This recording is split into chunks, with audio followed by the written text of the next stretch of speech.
TBO apresenta Programa Laura Campos Entrevista.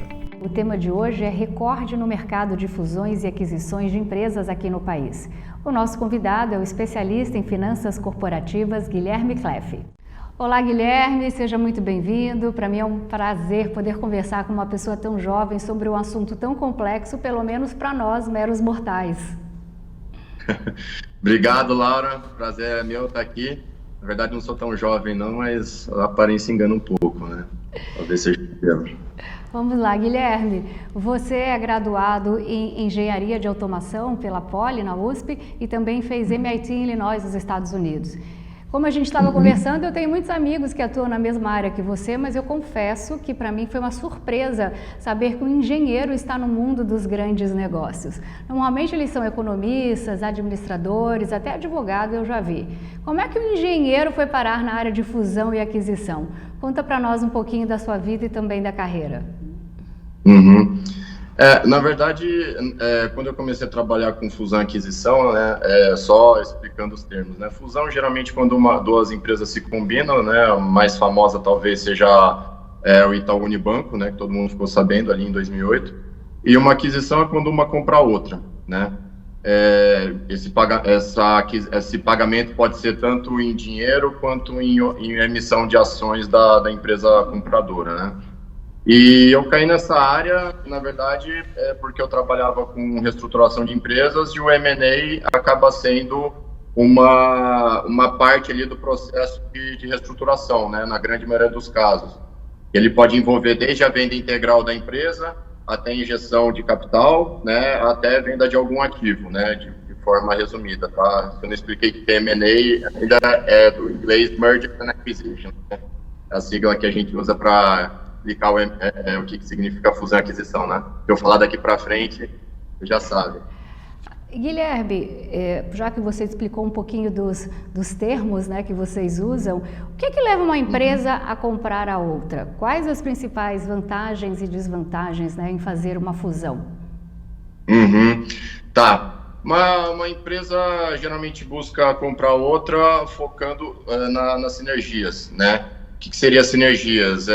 A minha empresa que vale 100, mas a sua que vale 50, na verdade vai valer mais que 150, né? E essas sinergias elas podem ser de diversas formas, né? Vou dar alguns exemplos. Sinergia comercial. Eu tenho uma empresa fabricante de um produto A que vende para a população de classe A. Eu vou comprar uma empresa que vende um produto B para a classe D e E, por exemplo, né? Então eu posso ter uma ganho de sinergia na modalidade que a gente chama de cross-selling, né? Que eu vou vender o meu produto para a base de cliente da empresa que eu estou comprando e vice-versa, né? Aí eu tenho um ganho de cruzamento dos produtos e das bases, né? Esse é um tipo de sinergia que a gente chama comercial, né? Tem sinergia operacional também, que é mais famosa, ganho de escala, né, eliminar a estrutura duplicada.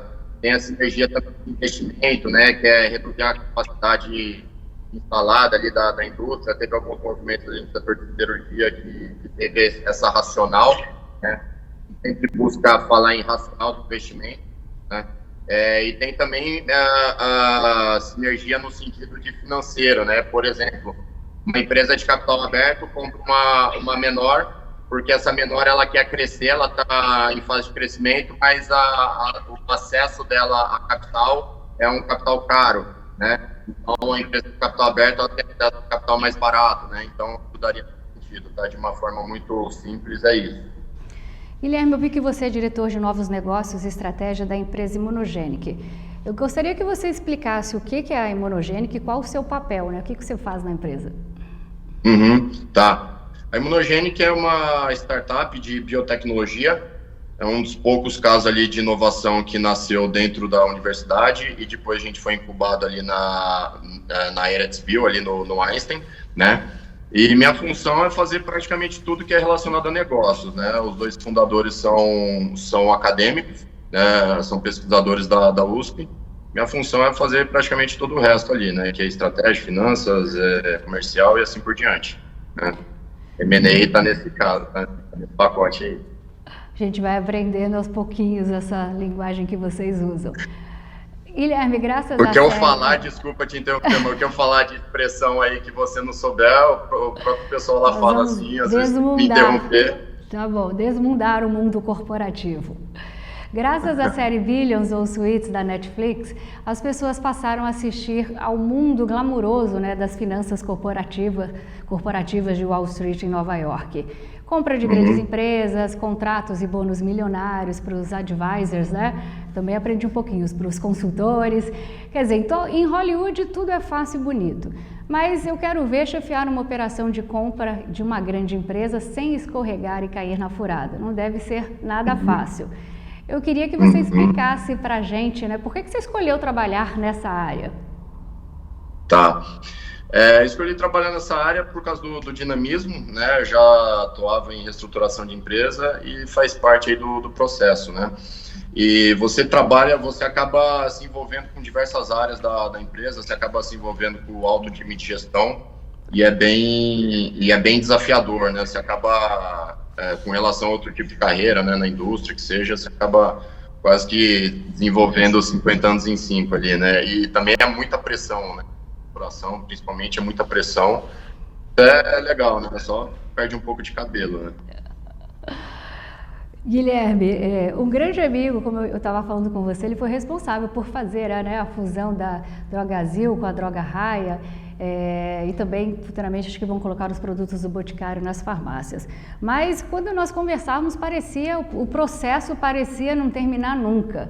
Só para a gente ter uma ideia aqui, quanto tempo demora um processo médio de fusão ou de aquisição? Quais são suas etapas? O que é que você considera fundamental e quais são os erros mais comuns? Tá. Se tudo der certo, não travar no meio do caminho, na melhor das hipóteses, eu diria que 6 meses, mas dificilmente dura isso. Geralmente dura muito mais, tá? Tem muita negociação que às vezes trava. Então, diria bem mais que isso, 1 ano ou 2 ali, depende da transação, né? Geralmente a gente ocorre em algumas etapas, né? Por exemplo, eu estou falando do lado do sell side, né? Como advisor, né?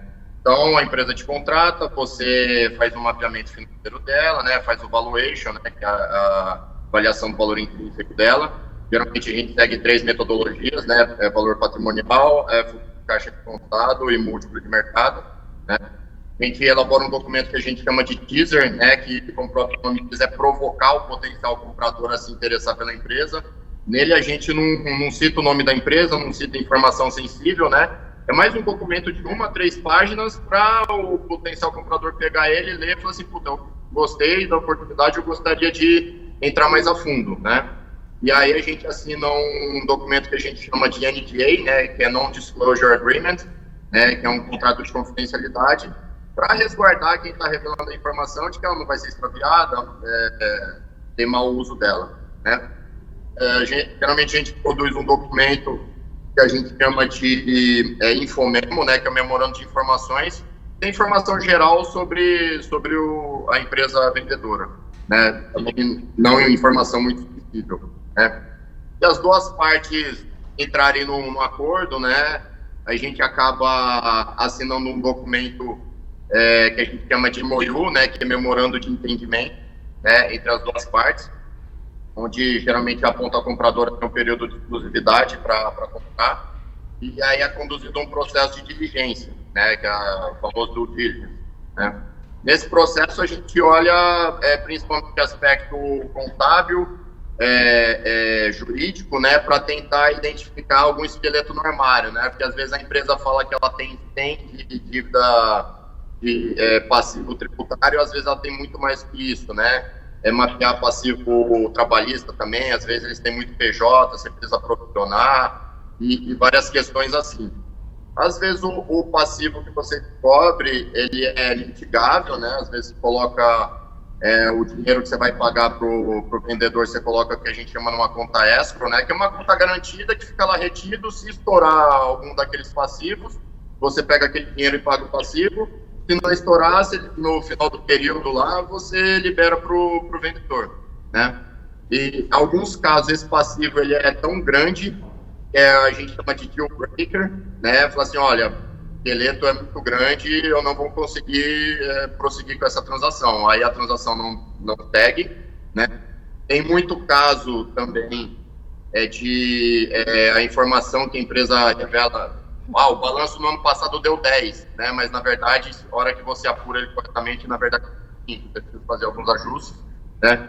E assim por diante. Tudo dando certo, a gente vai pro fechamento, né? Agora, o que é fundamental nesse caso, né?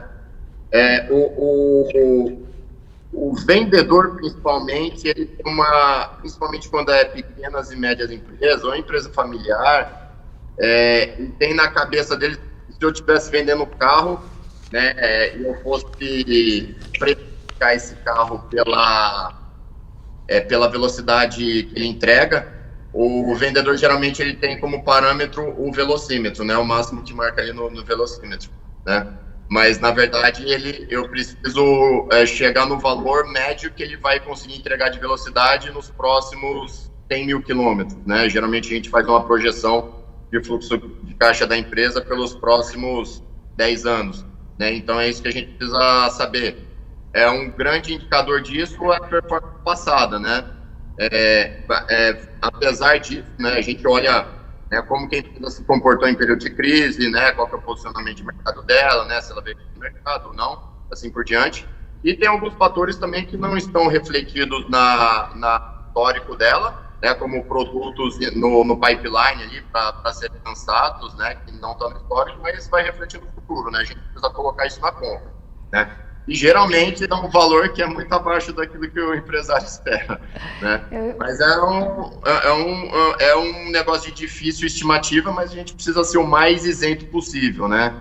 A gente precisa equilibrar a expectativa, a gente precisa fazer de acordo com a nossa expectativa, mas sempre na melhor, no melhor dos casos ali, digamos assim, né? Então, não precisa assumir muita emoção de nenhum dos dois lados, né? Nada mais é o due diligence do que uma auditoria, né? A fundo nas empresas. Isso. E aí, como a gente sempre faz, a gente sempre quer mostrar o nosso melhor. A gente vai sair com o primeiro namorado, você se arruma, dá uma maquiada, né? Mostra o nosso melhor, porque e depois você vai dar um confere, seria mais ou menos isso. Isso, mas aí o que acontece? Acontece muito em empresa média. E quando média. não dá certo?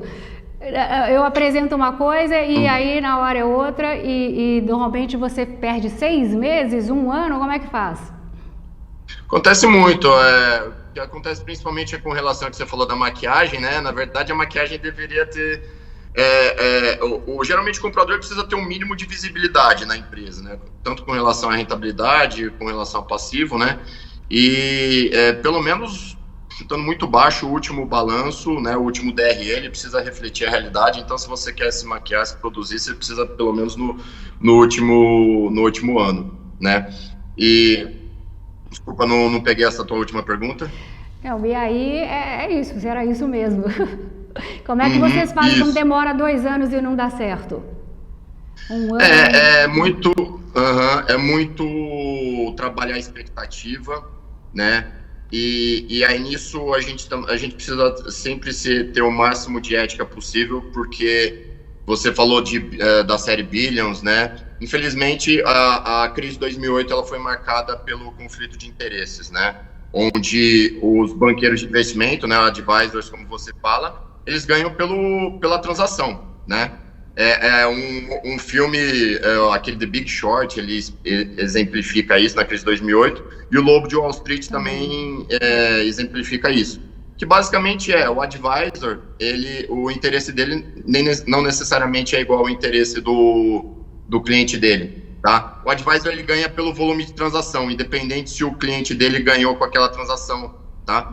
E muitas das vezes, aquela transação, o cliente dele, ele toma prejuízo, né? Como é o caso do Lobo de Wall Street, né? Ou da própria crise de 2008, né? O banqueiro de investimento vende uma security, né? Um ativo pro comprador, e geralmente instituições financeiras, aquele ativo é um ativo podre, né, que a gente fala, né? Ele vai estourar a bomba ali cedo ou tarde, né? Mas até estourar a bomba, o banqueiro de investimento já ganhou a comissão dele, né? Geralmente não é só banqueiro de investimento, aquelas agências de rating, né? Por exemplo, o banco, a instituição financeira ou qualquer tipo de investidor só compra aquele ativo se tiver um rating AAA da S&P, por exemplo, ou qualquer outra dessas grandes agências. Se ele não tiver o rating alto, a S&P o comprador não compra. Então, o que a S&P fazia?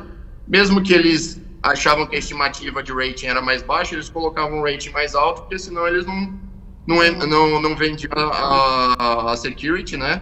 E eles não ganhavam a comissão deles, né? Então, até essas agências de risco também acabaram se queimando aí. Então, a questão de conflito de interesse é uma questão muito sensível que vem sendo muito discutida depois da crise de 2008, né? Muita questão regulatória mudou, né? Eu, por exemplo, faço parte de um grupo mundial de finanças, né? Que é o CFA, né? Chartered Financial Analyst, onde eu assino um código de ética estritamente rígido, onde qualquer deslize que eu cometer naquele código de ética, eu perco essa certificação, né, que é um diferencial. Mas, infelizmente, aqui no Brasil, eu não vou citar muitos casos, tem caso que seja economista, advogado, faz o que quer, você denuncia ele para o código regulador dele, o código regulador dele faz vista grossa. A realidade é essa, né? Então, assim, não é questão só de Brasília lá, né? Eu ia falar exatamente isso. O conflito de interesses e o código de ética acontecem em todos os setores. Sim. Nesse, principalmente, nosso, ainda acaba acontecendo. Teve muita questão do compliance, né? Eu mesmo participei lá do BMF Bovespa ali em 2015, se não me engano. Abriu uma audiência restrita, né, para estruturar como se fosse um novo mercado para as estatais, né, depois daqueles esquemas de corrupção ali com a Petrobras, né, e eu participei desse programa, né, então a gente estruturou alguns níveis de governança, né, tipo compliance que não responde direto ao CEO, né, estatutário, responde direto ao board, uma nomeação de executivos com critério mais técnico e não nomeado por político, assim por diante, né? Então, essa questão de ética, compliance, entrou muito na moda. Agora, se ela está realmente sendo botada em prática, não sei. Vamos para um rápido intervalo comercial. Daqui a pouco eu estou de volta com o engenheiro pela Politécnica de São Paulo, com vasta experiência no mercado de fusões e aquisições, Guilherme Cleff.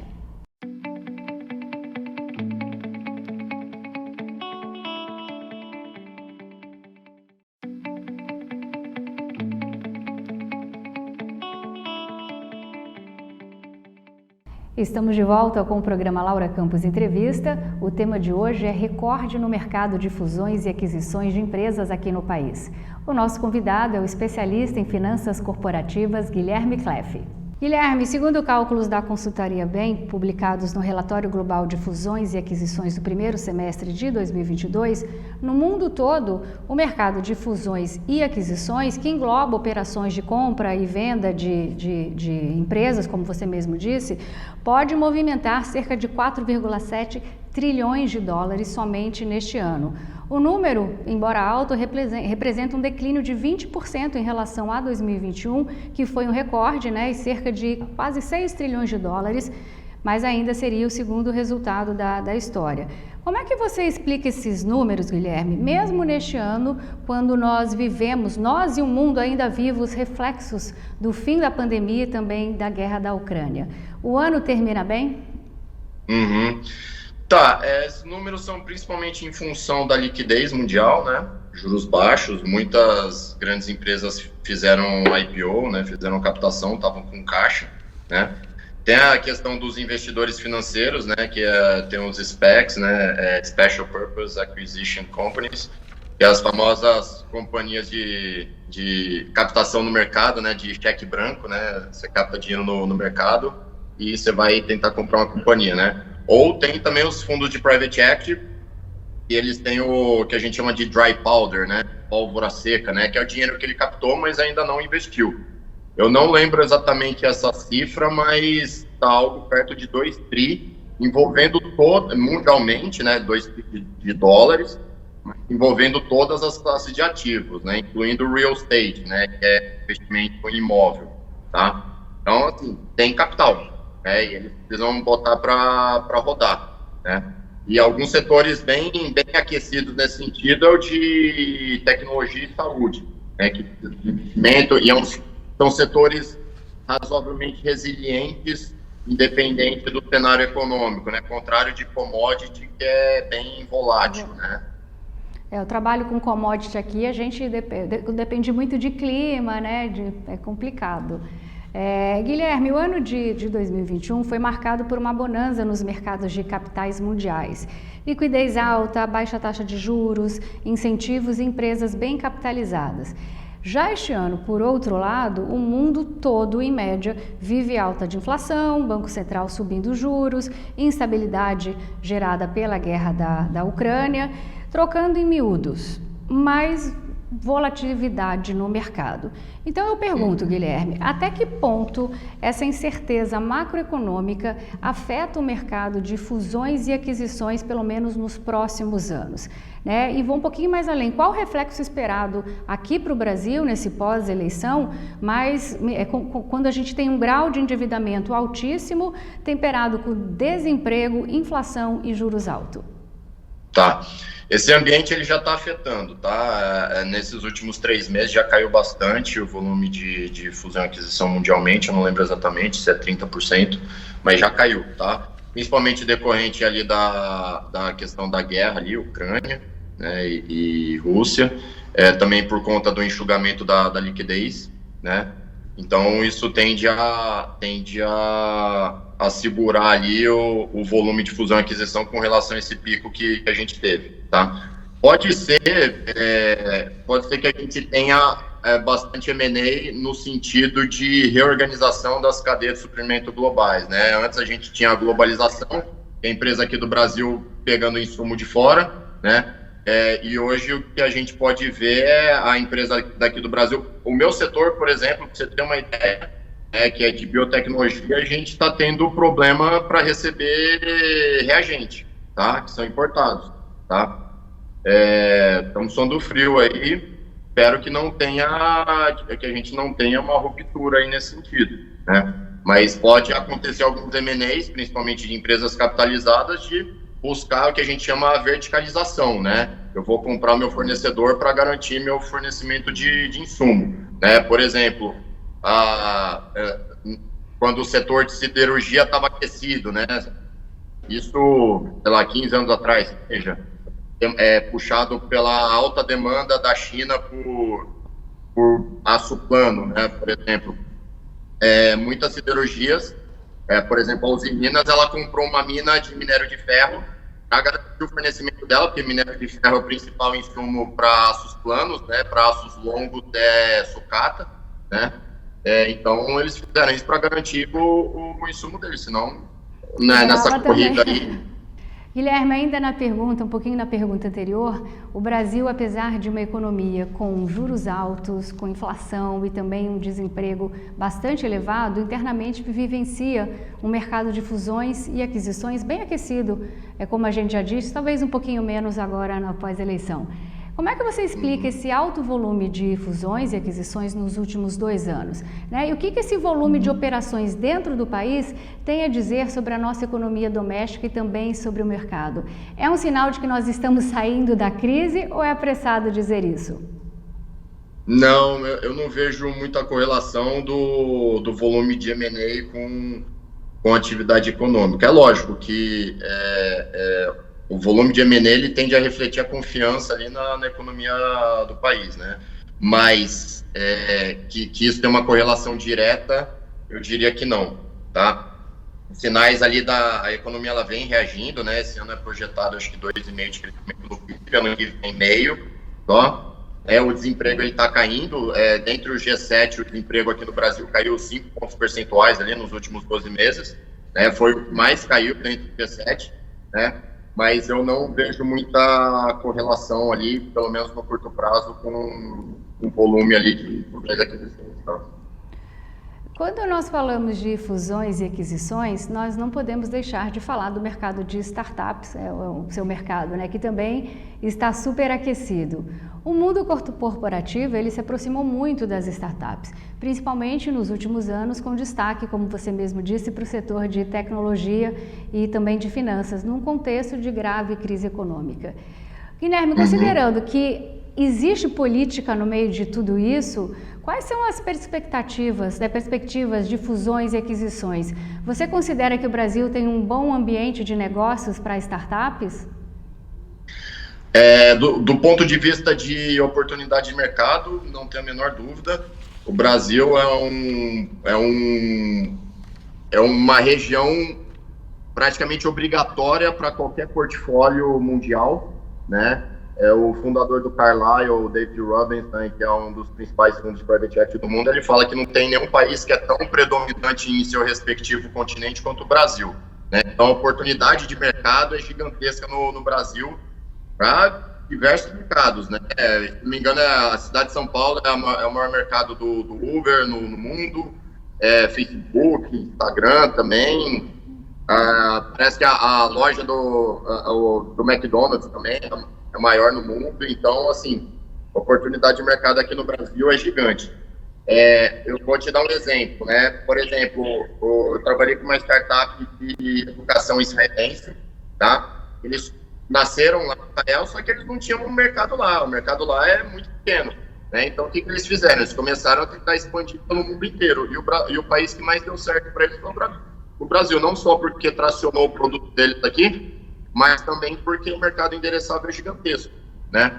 E aí, se a gente partir para a etapa anterior da startup, né, que é pegar logo no começo, que é incentivar o ecossistema de inovação, né?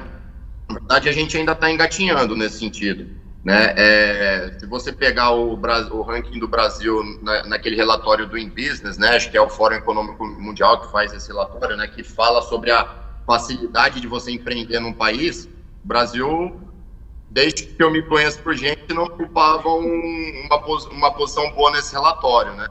As coisas vêm melhorando agora com o marco regulatório das startups, né? Então, assim, com relação à questão burocrática, beleza, a gente está melhorando. Agora tem a questão, outros fatores, né? Por exemplo, do ponto de vista de inovação tecnológica, que é o meu caso, né?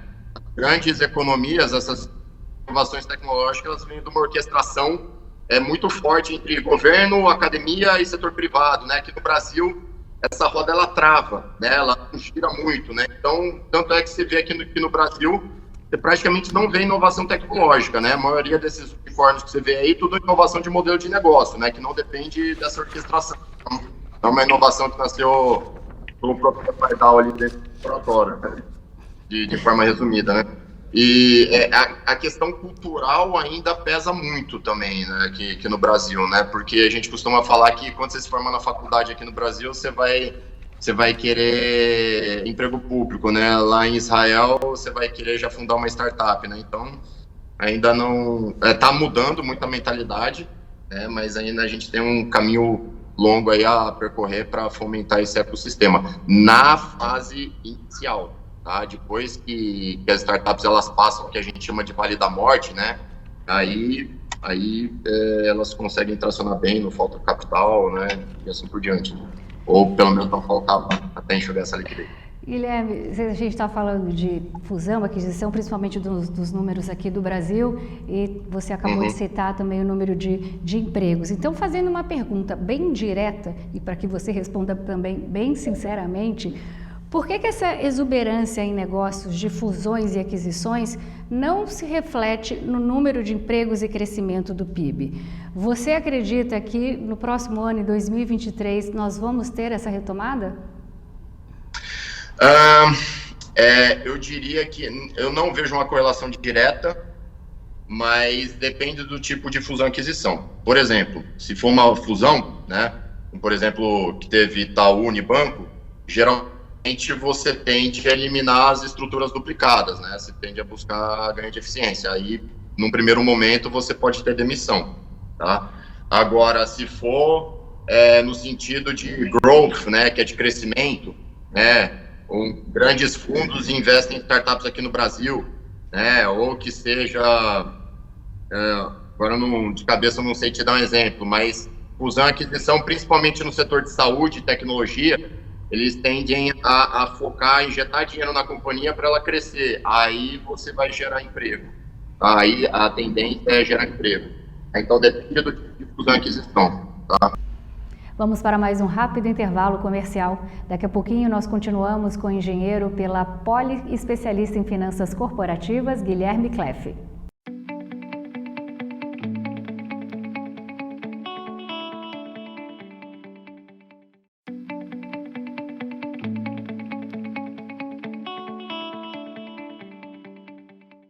Estamos de volta com o programa Laura Campos Entrevista. O tema de hoje é recorde no mercado de fusões e aquisições de empresas aqui no país. O nosso convidado é o especialista em finanças corporativas, Guilherme Cleff. A boca pequena já fala-se, né? Quando a maré está baixa, é fácil ver os esqueletos, ou seja, tem muita empresa comprando massa falida ou empresa em recuperação judicial, o que exige um processo de due diligence, ou no nosso bom e velho português, de auditoria, mais atento e rigoroso. O que leva uma empresa a comprar outra se ela está falida? Há muita oportunidade nesse tipo de aquisição, né? E às vezes, por que uma auditoria nesse processo é tão decisiva? Você falou um pouquinho antes, mas o que me faz comprar uma empresa que não está indo tão bem? Tá. A oportunidade, entre aspas, né, porque não é nada legal uma empresa entrar em RJ, né, ela é grande, né, muita empresa entrou em RJ ali no começo da pandemia, né, foi recorde, se não me engano. A taxa de recuperação de RJ é baixíssima, ínfima, né, então, ou seja, é um mercado que é grande. Agora, se é uma oportunidade boa ou não, ela precisa fazer sentido estratégico para a empresa. Agora, se for um M&A meramente tático, que eu vou comprar 100 de valor patrimonial e por 20, eu não vi caso de sucesso nesse sentido, tá? Então, é uma coisa que eu não recomendo. Posso até dar alguns exemplos práticos que eu presenciei, que eu assessorei. Só lembrando, tá? Geralmente, quando você compra alguma empresa, algum ativo em RJ, tem muito caso que a empresa na RJ ela passa a ser fracionada, né? Você compra os ativos dela. E aí você acaba comprando dentro do que a gente chama de UPI, que é Unidade Produtiva Independente. Então, eu estou comprando um pacote e eu sei exatamente o que eu vou levar de ativo passivo dentro daquele pacote, né? Para você não correr o risco de ter surpresa desagradável, tá? Tem muito caso que acontece, que você tem o que a gente chama de risco de sucessão, né? Você, de repente, estoura um passivo lá na empresa que você não tinha mapeado, e aí você acaba sendo o novo dono, você acaba correndo o risco dele respingar em você também, tá? Então, geralmente, recomendo comprar em UPI. Agora, o que você falou de diligência, né? A diligência não tem que ser só no sentido de mapeamento de passivos, né, como é a tradicional que a gente conhece, né, jurídica, contábil, assim por diante, mas principalmente para você fazer uma análise de causa raiz para ver o que levou a empresa a chegar naquela situação, né? Geralmente a gente faz um diagnóstico bem completo sobre a empresa e a gente tenta ver, beleza, será que a gente consegue virar o jogo, né, daquela empresa? Será que precisa só de dinheiro? Quanto dinheiro precisa? Será que precisa mais que dinheiro? Será que precisa de uma gestão nova? Né? E assim por diante. E o risco, né? Porque às vezes você coloca, beleza, eu vou ter um ótimo retorno, mas qual que é a probabilidade daquilo acontecer? Porque depende do sucesso de várias variáveis, né? Tá com risco alto. Vou te dar alguns exemplos, tá? Um grande grupo de supermercado São Paulo, né? Ele tinha um modelo bem nichado, né? De loja de bairro. Eles estavam indo muito bem aqui em São Paulo, principalmente porque o cliente deles, quando tinha pequenas compras, ele não ia pegar um ônibus para ir, cliente de classe média, baixa, né? Ele não ia pegar um ônibus para ele ir lá para um Carrefour, um Extra, fazer uma compra, né? Ele comprava na lojinha do lado da casa dele, ali. E ele pagava mais por isso. Ele estava disposto a pagar mais por conta da conveniência. Aí eles compraram algumas lojas, uma massa falida de uma rede do interior que faliu, né? Comprou por um preço muito bom, estoque, gôndola, eles compraram, não lembro, acho que 20% do valor patrimonial. Puta negócio, né? Só que não, né? A dinâmica do cliente do interior é bem diferente, tá? Enquanto aqui o cara está disposto a pagar mais por conta da comodidade, o supermercado está do lado da casa dele, no interior, às vezes, o cliente ele passa o dia inteiro rodando o ônibus para ver o melhor preço, porque lá é tudo perto, às vezes ele vai a pé. Né? E uma vez que você também perde o cliente entra na tua loja, não tem um produto, ele dificilmente ele volta, né? Ele vai na outra vez. Né? Então, essa aquisição de massa falida, né, dentro da RJ não deu certo. Outro caso, por demanda ali de investidor, uma grande fabricante de bem de consumo nacional, né? Eles receberam aporte de fundos internacionais, estavam indo muito bem. Mas eles tiveram um problema tributário com o Estado, onde, da noite para o dia, eles não podiam mais emitir nota fiscal, né? E aí o único juiz que podia restabelecer o final deles era o juiz da RJ, né? Reputação judicial. Entraram na RJ, o juiz restabeleceu, só que aí eles tiveram impacto não só daquele tempo, todo aquele tempo que eles ficaram sem faturar e o corrente, como também que eles entraram na RJ, entraram numa crise de confiança no setor, principalmente com relação aos fornecedores deles, e falaram, ó, tá vendo aquele meu prazo que eu te dava para você me pagar em 30 dias, 40? A partir de agora é a sua vista, tá? Porque eu não vou correr risco de crédito com você. E aí acabou se estrangulando mais ainda, né?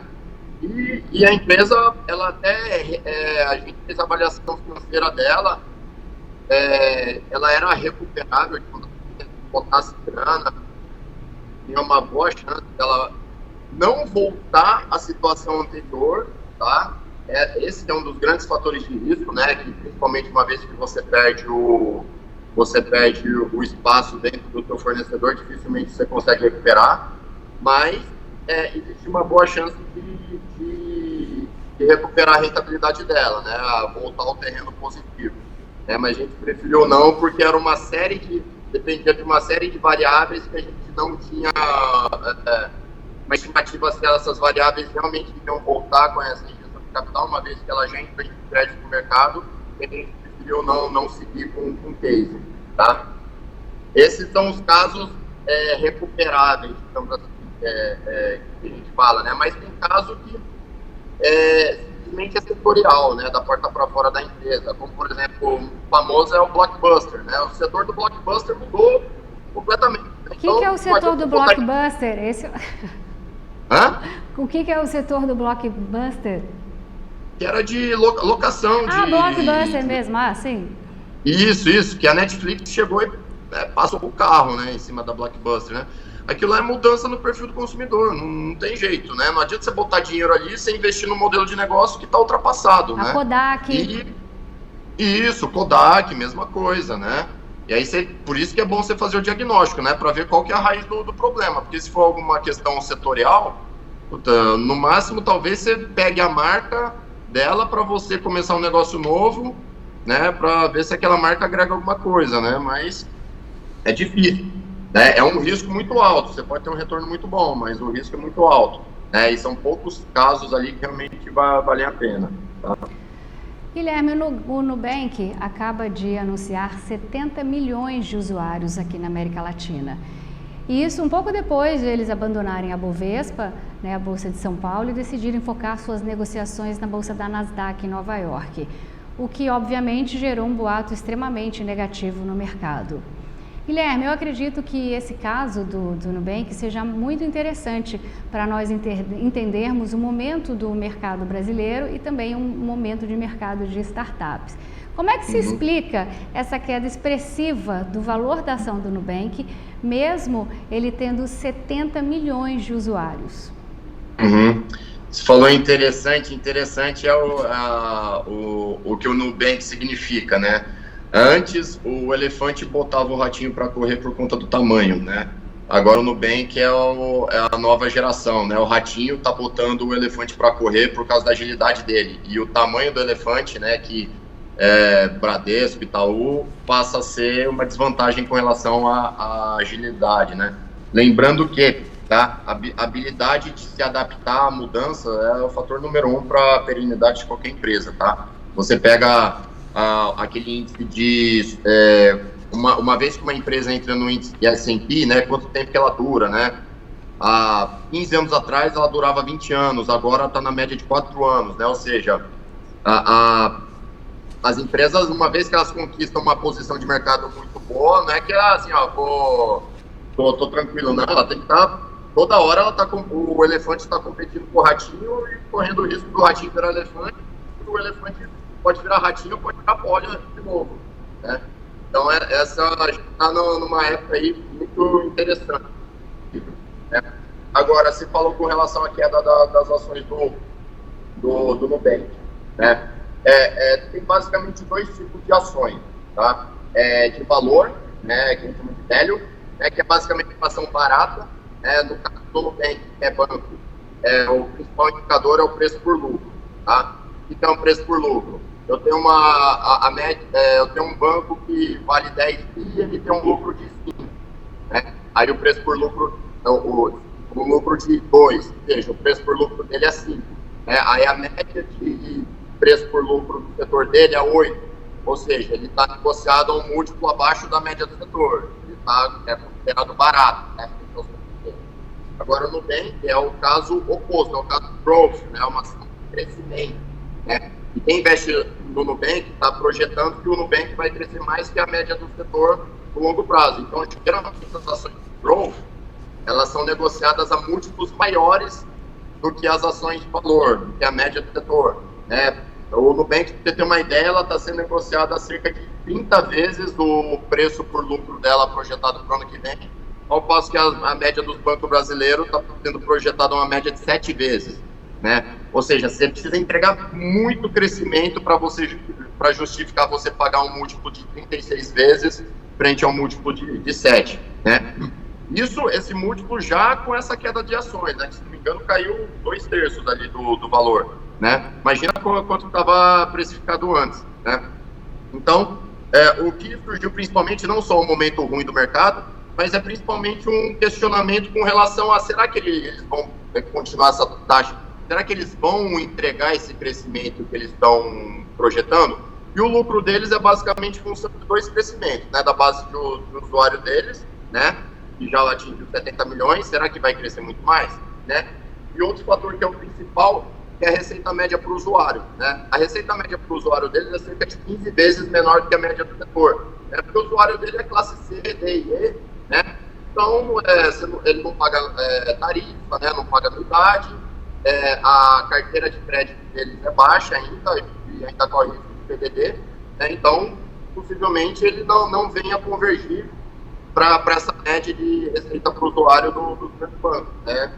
Então, o mercado precificou isso.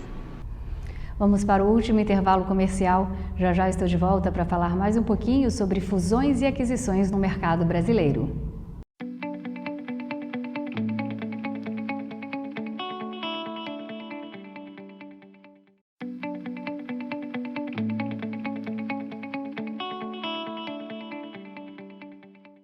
Voltamos com o último bloco do programa Laura Campos Entrevista. Este programa conversando com o engenheiro pela Politécnica de São Paulo, especialista em finanças corporativas, Guilherme Kleff.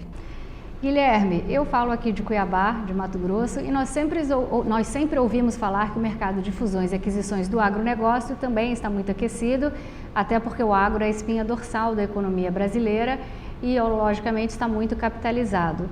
Quais são as especificidades da compra de um ativo que englobe uma grande área de produção agrícola e por que mesmo numa auditoria é tão difícil de perceber questões como grilagem ou passivo ambiental? Tá, o agro não há a menor dúvida com relação à importância dele, né? Acho que é um quarto do PIB, né? Aproximadamente, alimenta acho que 10% da população mundial, né? E o que a gente vem reparando ali nos últimos anos, né? No pós-crise de 2008 eu peguei muita reestruturação de usina, né? O agro, ele historicamente, ele é informal, né? Essa informalidade ela vem reduzindo, né? Principalmente com a consolidação ali do setor, né? Você vê o caso do JBS, por exemplo, né? Até mesmo o setor sucroalcooleiro com a Cosan, né? Agora, isso é passivo, com certeza, né? Agora, a dificuldade em rastrear esse tipo de passivo, né? De grilagem, eu nunca peguei um caso de grilagem, não sei dizer. E com relação ao passivo ambiental, eu já vi relatório de auditoria, relatório de consultoria ambiental, onde eles fazem algumas estimativas de potencial impacto versus a probabilidade, né? Mas é sempre estimativa. Mas eu tive um caso, inclusive era um fundo que estava comprando uma empresa que processava subprodutos ali da produtos animais, e que eu tinha na minha equipe um cara que ele fazia, a gente visitava as plantas e ele ia lá, olhava o tratamento de efluente deles, né? Então, muitas vezes a gente achava uma planta legal, só que não tinha devido ao tratamento de efluente e a gente resolvia não seguir porque ali podia ser um grande passivo, né? Então, tem essa parte operacional e tem essa parte histórica que aí eu não tenho muito detalhe, não sei muito te dizer não. Independente do setor, como eu já disse no início do programa, não deve ser fácil fazer a fusão, né, de empresas. E, na minha opinião, acredito que deva haver um conflito cultural muito grande de imediato, porque mesmo que as instituições já tenham afinidade de valores, propósitos e objetivos, como você disse no início do programa, que é um dos motivos da fusão, com certeza elas não têm as culturas iguais. Numa fusão você junta mundos diferentes e, convenhamos, a cultura de uma companhia não é transformada de uma hora para outra. Como é que faz para lidar com esse choque de realidade, ainda mais quando os colaboradores, muitos colaboradores resistem em lidar com mudanças drásticas? Tá. Isso precisa ser estudado na racional do deal, tá? Do negócio. Em alguns casos, você está comprando principalmente cultura, tá? Que é o famoso acquiring. Está comprando, o Nubank mesmo, ele comprou uma empresa lá de desenvolvimento, eu não lembro qual que era o nome, mas tem muitos M&As nesse sentido, que eu tô comprando a empresa focando principalmente na cultura dela, né? O Itaú mesmo, ele comprou uma SUP, eu acho, de tecnologia, principalmente focando nisso, né?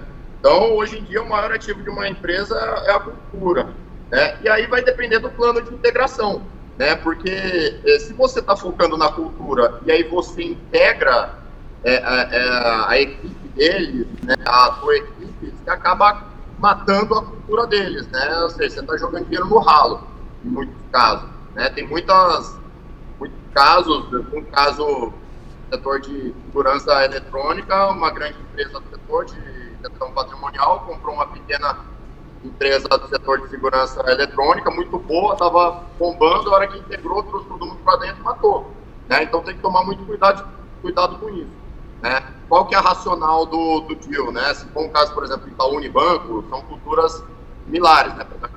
Com conflito, né? Você precisa planejar muito no que a gente chama de post-merger integration, né? Integração pós-fusão, né? E é como se fosse pisar em ovos, né? E dependendo, você dá um grande tiro no pé, né? Guilherme, quais são os principais desafios para uma empresa de biotecnologia no ambiente corporativo brasileiro? E quais são os desafios para a empresa que você, né, atua, para a Imunogenic? Biotecnologia aqui no Brasil, os grandes casos de biotecnologia, pegando como benchmarking, né? Lá fora, onde o setor de biotecnologia ele realmente anda, né? Cerca de 80% do budget deles é financiado que a gente chama de fundo perdido, né? Agências de fomento, como por exemplo a FAPESP aqui. A gente tem FAPESP, por exemplo, mas eles não cobrem tudo isso, né? Então, assim, como é um business de alto... você precisa... É uma curva de maturação longa, você precisa de muito dinheiro ali no começo. Se você não tiver ajuda dessas agências de fomento, fica difícil, né? E aí também, como inclusive em tecnologia, tem aquela questão do ecossistema que eu te falei, né? A academia está bem integrada com o governo, com empresas, mas nem sempre se vê essa roda girando, né? A coisa trava muito. E o que eu vejo também, principalmente, é a falta de incentivo dentro da academia, né? A questão cultural.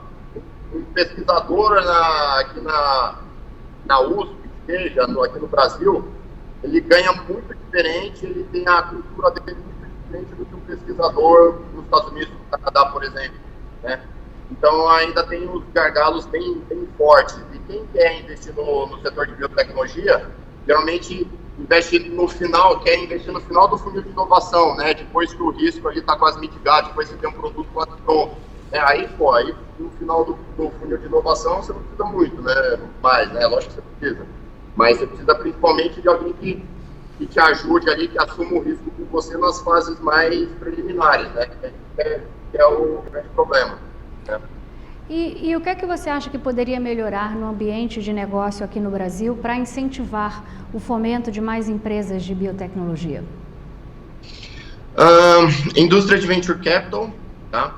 Inclusive teve um paper do MIT que saiu, acho que uns 4 anos atrás, onde eles falam que os grandes fundos ali do Vale do Silício, eles estão pensando em ganhar dinheiro, tá?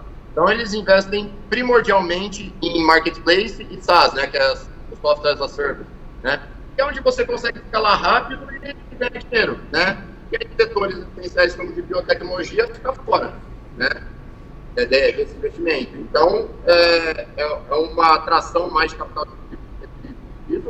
Eu entendo que para eles o risco é alto, né, e a gente teria que mitigar esse risco, principalmente como eu te falei, dessa orquestração melhor entre academia, governo e setor privado, né, uma mudança cultural, né, e aí eu acho que a gente consegue atrair um pouco mais de investidor nesse sentido, né, porque oportunidade de mercado é o que não falta, né. Inclusive agora os fundos de Venture Capital, né, depois de terem investido bastante em modelo, por exemplo, muitas fintechs ali, hoje a gente tem cerca de 60 fintechs, a previsão é que não deva sobrar meia dúzia, né?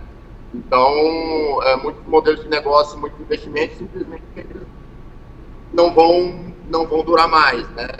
Esse modelo que a gente fala de você escalar bastante vendendo R$1 por 90 centavos, né?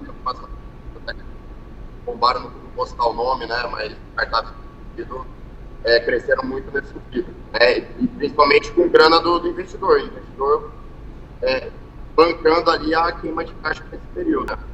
Guilherme, para a gente terminar, o mundo corporativo, a gente sabe, é um ambiente cruel. A lei da selva impera. Se você demole o seu vizinho de baia, ele leva teu cargo, teu salário e ninguém vai ter pena de você. Como dizem por aí, para sobreviver é necessário se impor. No seu caso, metaforicamente falando, a comunicação é um componente essencial para atingir os seus objetivos. As palavras podem determinar o seu sucesso ou o seu fracasso. Ainda que as expressões façam parte do DNA do mundo corporativo, para nós leigos só mais como coisa de outro mundo. Due diligence, middle market, private equity, venture capital. Então, se as analogias é um mal necessário à rotina das empresas, quanto mais abstrata a linguagem, melhor. Qual a pior expressão ou pior jargão que você já ouviu em reuniões de trabalho ou no cafezinho da empresa? Vou começar com uma frase, eu não sei quem é que fala, eu acho que é o Steve Jobs, talvez. O simples é complexo. A gente está numa época de avalanche de informação, informação do palco. A maior coisa que a gente tem que se atentar, talvez, é a informação que a gente bota para dentro, né? Não só pela veracidade dela, né, a questão das fake news, por exemplo, mas às vezes você acha a mesma informação em 2, 3 fontes diferentes, né?